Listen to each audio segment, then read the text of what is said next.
আমরা যেই লড়াইয়ে নেমেছি স্বচ্ছতা এবং জবাবদিহিতার রাজনীতি, সেই লড়াই আমাদের চালু থাকবে। ঢাকা ৯ আসনের স্বতন্ত্র প্রার্থী এবং জাতীয় নাগরিক পার্টির সাবেক নেত্রী তাসনিম জারার মনোনয়নপত্র বাতিল ঘোষণা করা হয়েছে। ৩ জানুয়ারি শনিবার মনোনয়ন যাচাই বাছাই শেষে রিটার্নিং কর্মকর্তা জারার মনোনয়ন বাতিল ঘোষণা করেন।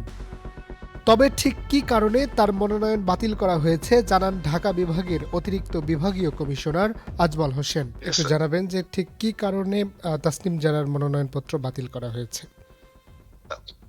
যেহেতু স্বতন্ত্র হিসাবে দাখিল করছেন, তো স্বতন্ত্র হিসাবে দাখিল করলে 1% ওই নির্দিষ্ট আসনের ভোটারের তাকে দিতে হয় সমর্থন সূচক পত্র দিতে হয়। তা ওই ওনার হচ্ছে এর মধ্যে উনি বেশি দিছে, 1% কিছু বেশি দিছে।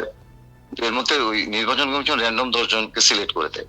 এটা মানে তথ্যটা সঠিক আছে কিনা এটা যাচাইয়ের জন্য। এর মধ্যে ওনার 8টা একদম সঠিক আছে, 2 জন পাওয়া গেছে লোক সঠিক আছে, বাট তারা অন্য আসনের ভোটার জন্য বাদ গেছে।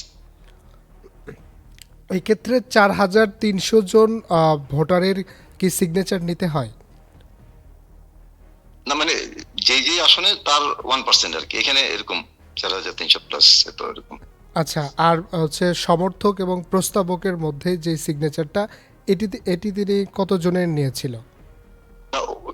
ওই সমর্থকে ওই ৪,৩০০ কিছু বেশি দিচ্ছেন আর কি।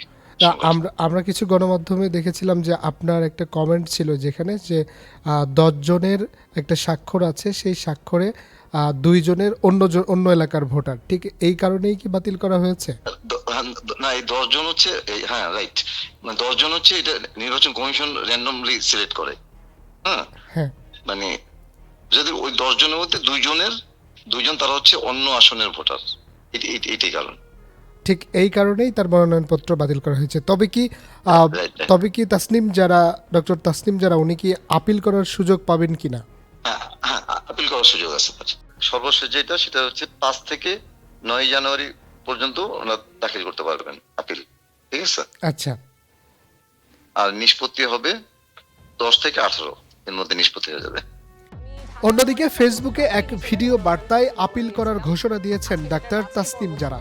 তিনি বলেন, আমরা যে লড়াই নেমেছি স্বচ্ছতা ও জবাবদিহিতার রাজনীতির, সেই লড়াই চালু থাকবে।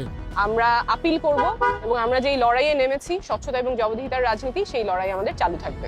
এর আগে তাসনিম জারা এনসিপির জ্যেষ্ঠ যুগ্ম সদস্য সচিব ছিলেন।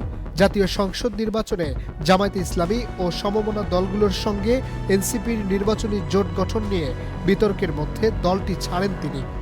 এরপর ঢাকা ৯ আসনে স্বতন্ত্র প্রার্থী হিসেবে নির্বাচনে অংশ নিতে মনোনয়নপত্র জমা দেন তিনি। Harunur Rashid, channel I.